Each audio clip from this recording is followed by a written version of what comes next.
दोस्तों, स्वागत है आपका हमारी नई वीडियो में। हम आपको भूत प्रेत और पैरानॉर्मल से जुड़ी कुछ सच्ची ऐसी स्टोरी सुनाते हैं जो कि लोगों के साथ घटी होती है। आज हम आपको एक ऐसी स्टोरी सुनाने वाले हैं जो कि दो लोगों के साथ घटी थी उत्तराखंड के जंगल में।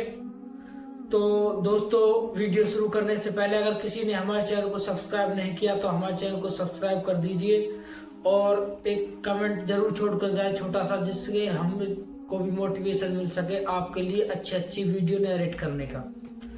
तो शुरू करते हैं। तो ब्रजेश और भोला नाम के दो लड़के थे। ब्रजेश की उम्र होगी 30-32 साल, मैच्योर आदमी था, शादीशुदा था।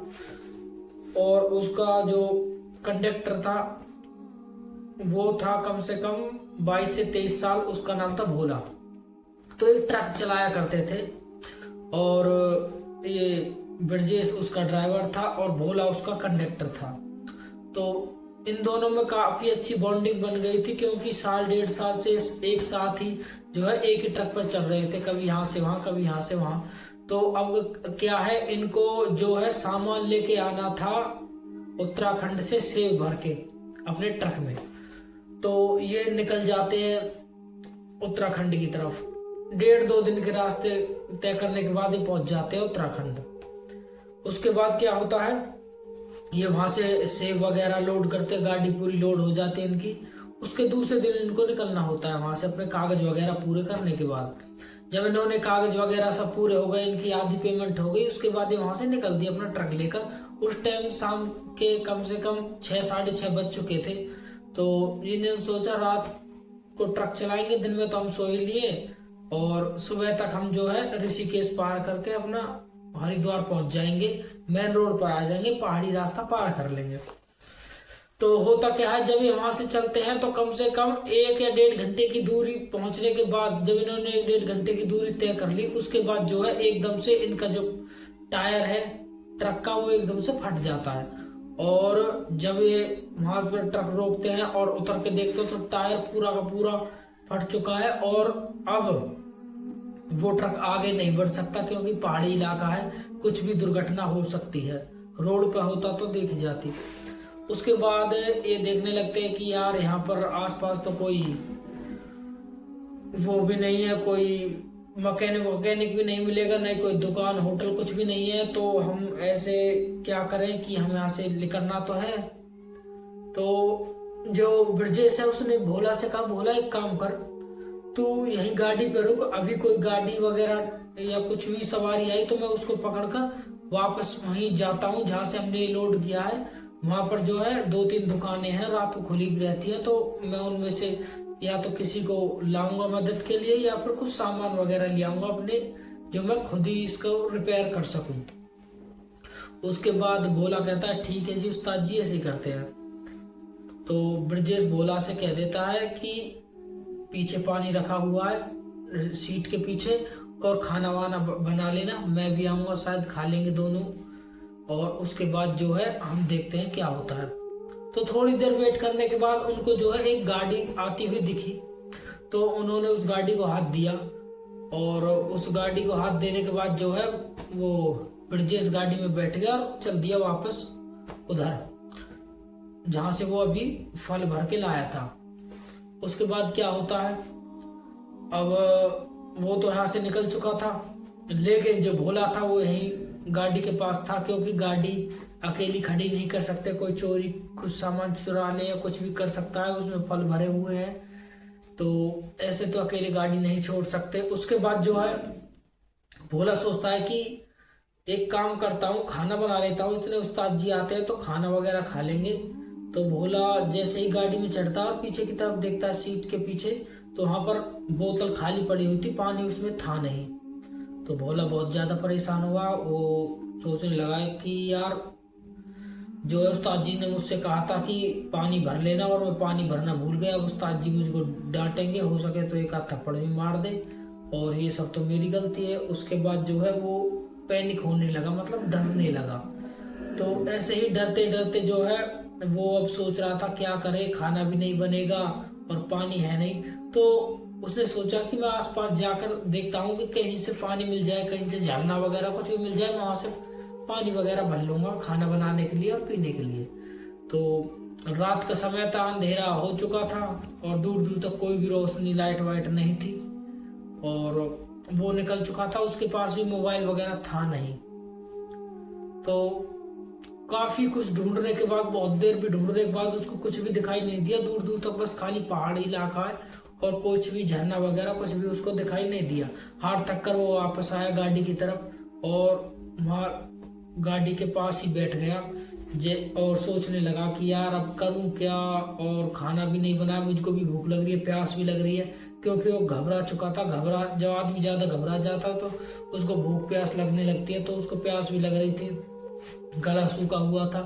तो वहां जो है इसके उस्ताद जी पहुंच गए थे होटल पे और उस्ताद जी जो है ब्रजेश, वो अपना देखते हैं वहां पर मैकेनिक तो उनको मिल गया था, लेकिन उनको वापस आने के लिए कोई सवारी नहीं मिल रही थी। और जो और ट्रक वाले हैं वो बोल रहे थे उसको कि हम सुबह सुबह 5 बजे यहाँ से निकलेंगे, रात को हम यहाँ से नहीं जाएंगे क्योंकि वो रास्ता बहुत ही ज्यादा खतरनाक है।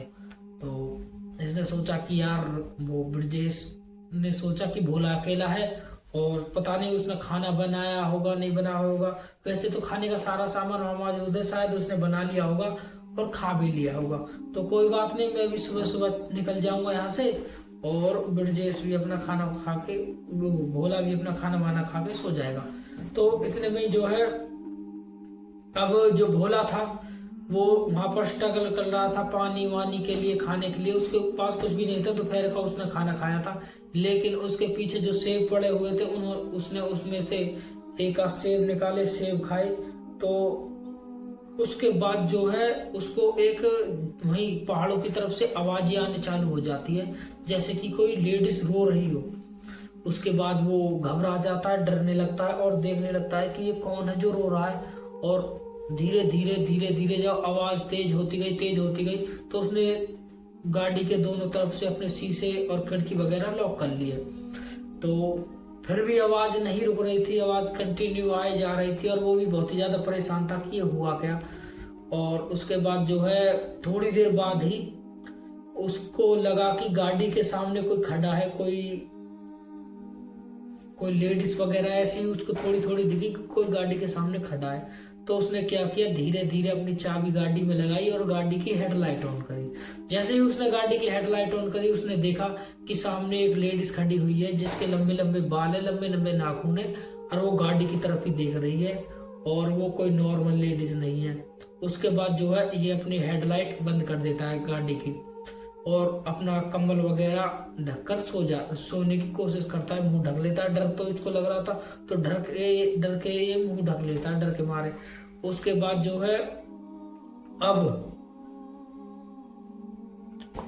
उसका मालिक सुबह 5 बज चुके थे और जो ब्रजेश था उसने देखा कि जो सुबह के ट्रक निकलने वाले वो ट्रक स्टार्ट हो चुके, तो वो भाग के अपने ट्रक में बैठा और उसके साथ जो दूसरा ट्रक था उसमें बैठा और पहुंच गया जहां पर उसका ट्रक था।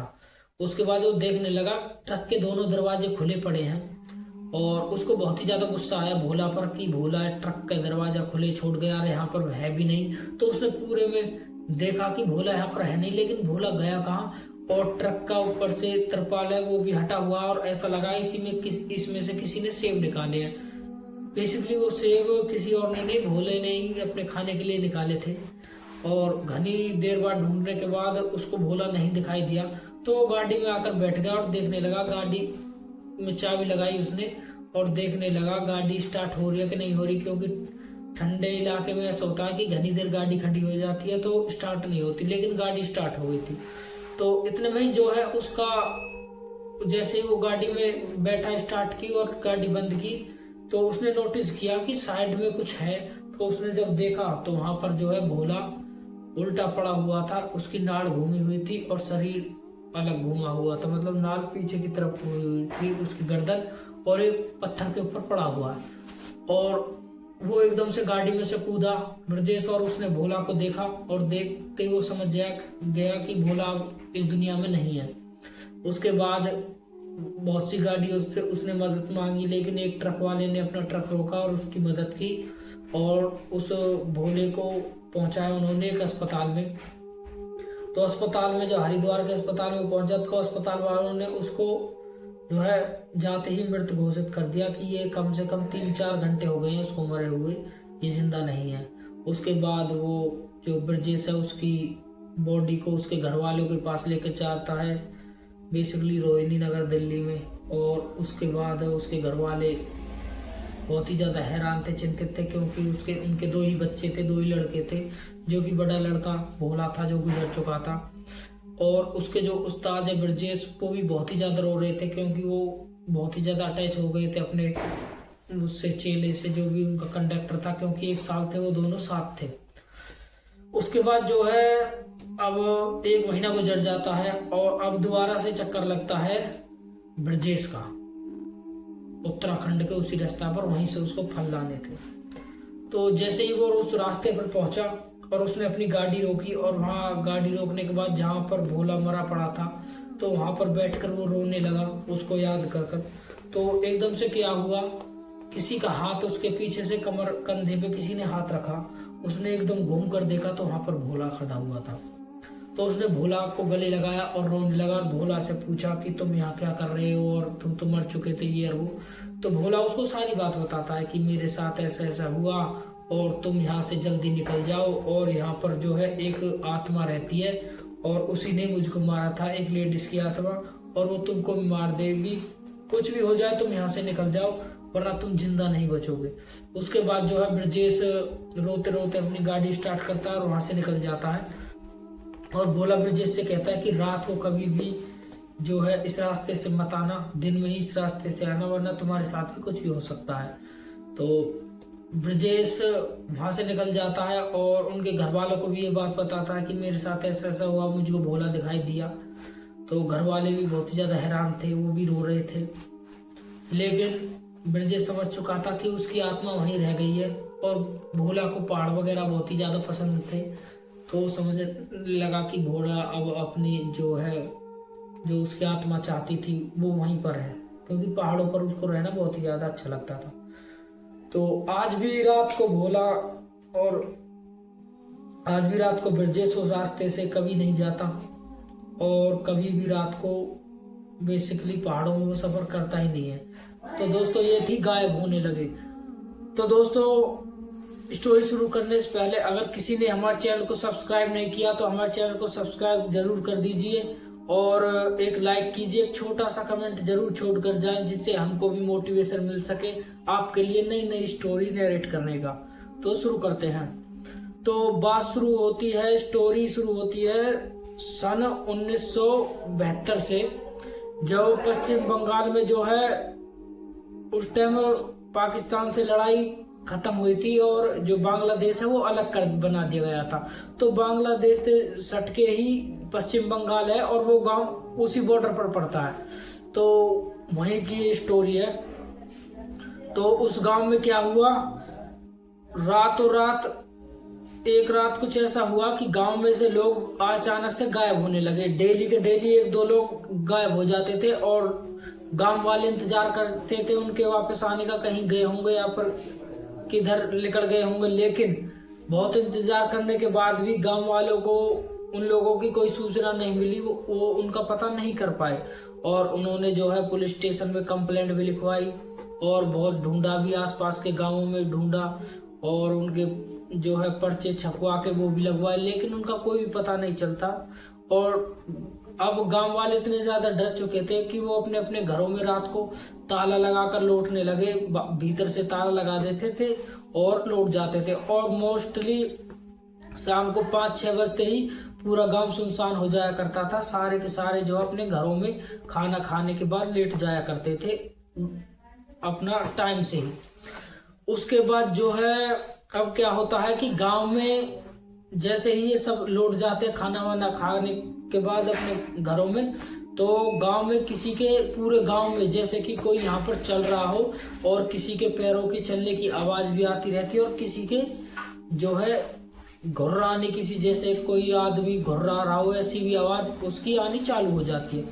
तो गांव वाले बहुत ज्यादा उस टाइम डर चुके थे। ये माहौल कुछ बहुत ही ज़्यादा हैरान कर देने वाला बन चुका था और गांव वाले जो उनकी खिड़कियां थी उन खिड़कियों में से भी बाहर देखना जो है सही नहीं समझते थे, क्योंकि गांव वाले समझते थे कि हमारी कोई कुल देवी वगैरह वो नाराज हो गई या फिर कोई राक्षस जो है वो गांव में आ गया है।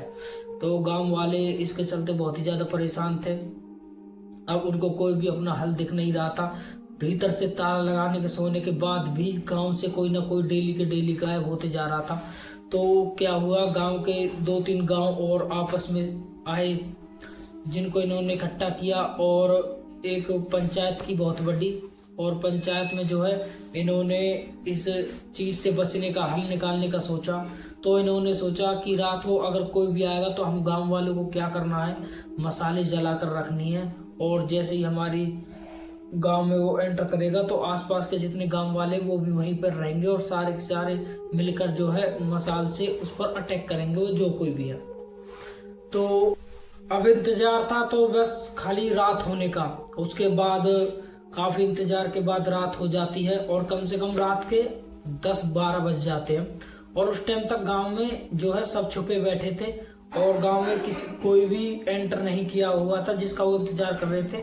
लेकिन थोड़ी देर बाद ही जो है गांव वाले जैसे ही फुसफुसा रहे थे तो उनको एकदम से ठक ठक जैसे कोई चल के आ रहा है उसके चलने की आवाज आई और सारे के सारे गांव वाले जो है अपनी मसाल जलाने के लिए रेडी हो गए। उनके सब के हाथों में माचिस थी और जैसे ही उन्होंने देखा कि एक बहुत बड़ी सी परछाई जो है वो अंदर की तरफ आ रही है, गांव में अंदर की तरफ दाखिल हो रही है, तो उन्होंने देखा कि एक इंसान रूपी आदमी है और उसने ब्लैक सा कोट पहना हुआ है और उसके दांत बहुत लंबे लंबे हैं और वो गांव की तरफ आ रहा है। और गांव वाले समझ गए कि जो भी कुछ है यही है। तो गांव वालों ने अपनी अपनी मसाले जलाई और एकदम से जो है उसकी तरफ भाग दिए। और जैसे ही उसकी तरफ भागे गांव वाले तो उसने घूमकर देखा कि गांव वाले उसकी तरफ आ रहे हैं। तो वहीं एक छोटा सा बच्चा खड़ा हुआ था तो उसने उसको पकड़ा और वहां से जो है भाग गया जंगल की तरफ। और गांव वाले भी उसकी तरफ भाग रहे थे, लेकिन उसकी स्पीड इतनी थी कि गांव वाले उसका पीछा पीछा करते हुए काफी दूर तक गए, लेकिन फिर उनको दिखना बंद हो गया और गांव वाले पूरा का पूरा जंगल छान रहे थे, लेकिन उनको वो वापस नहीं मिला। और जिस बच्चे को ले गया था उसकी माँ का रो रो कर बुरा हाल था, वो भी बहुत ज़्यादा डर चुकी थी और गांव वाले भी अपनी जो है कसर नहीं छोड़ रहे थे, पूरे में ढूंढ रहे थे। लेकिन बहुत देर ढूंढने के बाद भी वहाँ पर उनको कुछ नहीं मिला। अब सुबह हुई और गांव वाले सारे के सारे दोबारा एक जगह बैठे और सोचने लगे कि वो क्या था। और अब तो ऐसे करते करते ये तो हमारा पूरा गांव को खाली कर देगा और भीड़ में जो है इसने अटैक करना चालू कर दिया, ये किसी से नहीं डरता। तो गांव वाले बहुत ही ज़्यादा चिंतित थे इस बात के बारे में। तो गांव वालों ने एक और प्लान बनाया। इन्होंने प्लान बनाया कि हम क्या करते हैं, लोहे के तारों से एक जाल बनाते हैं और वो जाल हम जो है गांव के जो बीच में एक पेड़ था बरगद का, उस बरगद के पेड़ पे लगा देंगे। जैसे ही वो यहाँ से गुजरेगा हम उसके ऊपर जो है जाल डाल देंगे, जिससे कि वो यहाँ से भाग नहीं सकता और पकड़ा जाएगा। तो होता क्या है, रात होने पर फिर वापस वही होता है, वो जाल बनाकर अपना और वहाँ पर लगा देते हैं बरगद के पेड़ पर। अब जैसे ही वो वहाँ पर जाल लगाते हैं और उसका इंतजार करने लगते हैं, कुछ लोग पेड़ पर चढ़ जाते हैं और कुछ गांव वाले दुबक जाते हैं। तो वो तो बहुत शातिर था जो भी कोई था, वो देखने लगा कि गांव वालों ने आज जरूर कोई ना कोई प्लान बनाया होगा। तो वो क्या करता है कि अब के वो जमीनी रास्ते से नहीं आता है, वो ऊपर उड़ के आता है, जैसे कि उसके पंख हो उस प्रकार से उड़ के गांव में आता है और गांव की एक छत पर जाकर खड़ा हो जाता है। और गांव वाले चुपके से उसको देख रहे हैं, यार ये तो अब के नीचे नहीं आया और अब इसको पकड़ेंगे कैसे। और वो देखने लगा चारों तरफ कि कोई ना कोई मिल जाए ले जाने के लिए। तो उसने देखा कि हाँ वहां पर पेड़ पर जो है कुछ आदमी बैठे हुए हैं। तो वो एकदम से पेड़ की तरफ उड़ा और उनमें से एक आदमी को जो जाल डालने वाले थे उसके ऊपर उसको लेकर वहां से गायब हो गया, उड़ गया। और गांव वाले देखते ही देखते रह गए और जाल से भी अब कुछ नहीं कर पाए और उन्होंने जो है उनका प्लान फेल हो गया बुरी तरीका से। और गांव वाले बहुत ही ज़्यादा परेशान थे कि शायद इसको जो है पकड़ने का कोई इलाज नहीं है और अब हम क्या करें, हम तो मारे जाएंगे और एक एक करके हमारा गांव भी खाली हो जाएगा। तो गांव वालों को कोई रास्ता नहीं मिल रहा था उससे बचने के लिए। अब गांव वाले ही समझ रहे थे कि या तो हमको गांव खाली कर कर यहाँ से जाना पड़ेगा या फिर एक एक करके इसका शिकार बनना पड़ेगा, और हम एक एक करके इसका शिकार तो नहीं बन सकते, तो हम गांव खाली कर देते हैं। तो गांव के मुखिया से जो है गांव वालों ने ये बात की वहाँ पर और एक पंचायत बैठाई गई। तो गांव वालों बोले कि हम धीरे धीरे से जो है ये गांव खाली कर देते हैं, हम अपनी जान, अपने बच्चों की जान ऐसे तो हम खतरे में नहीं डाल सकते। और जो आसपास के गांव वाले थे वो बहुत ही ज़्यादा चिंतित थे, क्योंकि उस गांव में उनकी रिश्तेदारी भी थी, तो वो भी इस गांव के लिए बहुत ही ज़्यादा दुखी थे। तो क्या होता है, दूसरे ही गांव का एक लड़का जो कि नशे में रहता था, तो उसने बताया उन लोगों को कि तुम गलत कर रहे हो, तुमको इसको पकड़ने का एक आइडिया मैं दे सकता हूँ। तो गांव वाले उस पर हंसने लगे, यार तू दारू पीता नशेड़ी है, ये क्या हमको जो है तरीका बताएगा उस पिशाच से बचने के लिए। तो वो लड़का बताता है कि ये मैंने इसके बारे में पढ़ा है और मैं इसको पकड़वा सकता हूँ। तो गांव वाले पहले तो सोच में पड़ गए, लेकिन गांव वाले डरते भी क्या ना करते, तो वो बहुत ही ज़्यादा डरे हुए थे। उनको बस खाली इससे बचना था, कोई ना कोई सोल्यूशन चाहिए था उनको। तो गांव वालों ने उससे बोला कि हाँ बताओ क्या क्या करना है। तो वो बताता है कि हमको एक काम करना होगा, एक बड़े से बर्तन में हमको खून जमा करना होगा। वो जो भी कोई भी है वो खून पीता है, खून पीने के लिए वो इंसान को ले जाता है। और मैंने इसके बारे में पढ़ा है कि एक नर पिशाच है जो रात को निकलता है, उड़ता भी है वो, और काले कपड़े पहनता है, और वो लोगों का खून पीता है, या जानवर हो या कोई भी हो। तो गांव वाले समझ गए। तो गांव वालों ने जो है अपनी बकरियां, एक आध बकरियां काटी और उसका ढेर सारा खून जमा करके और बड़े से बर्तन में जो है गांव के बीच में रख दिया, और उस पेड़ के नीचे, जो कि बरगद का पेड़ था, उसके नीचे रख दिया। अब जाल ऊपर लगा दिया पेड़ के ऊपर, और जैसे ही वो आता तो खून पीने के लिए वो जाल डाल देते। तो इसने क्या किया, सारे के सारे ऊपर चढ़ गए जो भी गांव में हट्टे कट्टे लोग थे। और अब रात का समय आ चुका था। तो उस टाइम जो है वो आदमी, जो भी कोई है, वो पिशाच है कोई भी, वो गांव में अब दाखिल करता है, और वो उसको महक आ जाती है खून की कि हाँ कहीं पर खून है। और वो देखता है जब पेड़ के नीचे एक बड़ा सा बर्तन रखा हुआ है तसला टाइप का जिसमें खून है, तो वो उसकी तरफ जैसे ही चलता है और वहां पर पहुंचता है, तो खून को देखकर उसकी जो है मुंह में पानी आ जाता है। और वो जैसे ही खून पीने की कोशिश करता है, ऊपर से वो लोहे का जाल उसके ऊपर डाल देते हैं और उसको कैद कर लेते हैं। और गांव वाले उसको कैद कर कर बहुत ही खुश थे। अब वो बोलता है कि मुझको छोड़ दो और मैं तुमको नहीं तो सबको मार दूंगा, जिंदा नहीं छोड़ूंगा। तो गांव वाले उससे डर जाते हैं, लेकिन वो आदमी, जो लड़का जिसने इनको प्लान बताया था, वो बोला कि अब ये तुम्हारा कुछ नहीं कर सकता, तुम बस खाली इसको सुबह तक पकड़ के रखो, सुबह के बाद ये खुद ब खुद खत्म हो जाता है, क्योंकि ये धूप में नहीं आ सकता। ये जितने भी पिशाच है, धूप में इनकी स्किन जलने लगती है, और जैसे ही धूप इनके शरीर पर पड़ेगी ये खत्म हो जाएगा, और ये फिर कभी भी तुमको परेशान नहीं करेगा। तो गांव वाले थोड़ी सी हिम्मत दिखाते हैं और ऐसा ही करते हैं, उसको वहीं पर डाल कर रखते हैं जब तक दिन नहीं होता। कोई भी गांव वाला सोता नहीं, सारे के सारे वहीं बैठे रहते हैं। वो खूब रोता है, चिल्लाता है, लेकिन गांव वाले नहीं छोड़ते, उनको डराने धमकाने की भी कोशिश करता है। और जैसे ही सूरज की सुबह की किरण उसके ऊपर पड़ती है, वो तो जलने लगता है, कर्राने लगता है, रोने लगता है, चिल्लाने लगता है। लेकिन गांव वाले बहुत ही ज्यादा खुश थे कि अब हमारी बला टलने वाली है, और इसने जितने ही लोगों को मारा था उनका जो है बदला हमने ले लिया, अब उनकी आत्मा को शांति मिल जाएगी। तो ऐसा करते करते ये जो है ये पूरा का पूरा वहां पर खत्म हो गया, और इसका जो भी शरीर का पार्ट बचा था उसको ये एक गड्ढा खोद कर वहां पर डाल देते हैं। और उसके बाद जो है ये गांव बिल्कुल सही है, और इस गांव पर उसके बाद कोई भी ऐसी आपदा नहीं आई। तो बताते हैं ये स्टोरी सही है, मैंने भी ये पढ़ी थी, और बहुत से लोग बताते हैं मन ग्रंथ है। तो आपको जैसे लगे आप कमेंट में लिख देना। अगर आपने हमारी वीडियो को सब्सक्राइब नहीं किया, हमारे चैनल को सब्सक्राइब नहीं किया, तो हमारे चैनल को सब्सक्राइब जरूर कर दें। मिलते हैं हम आपको अगली वीडियो में।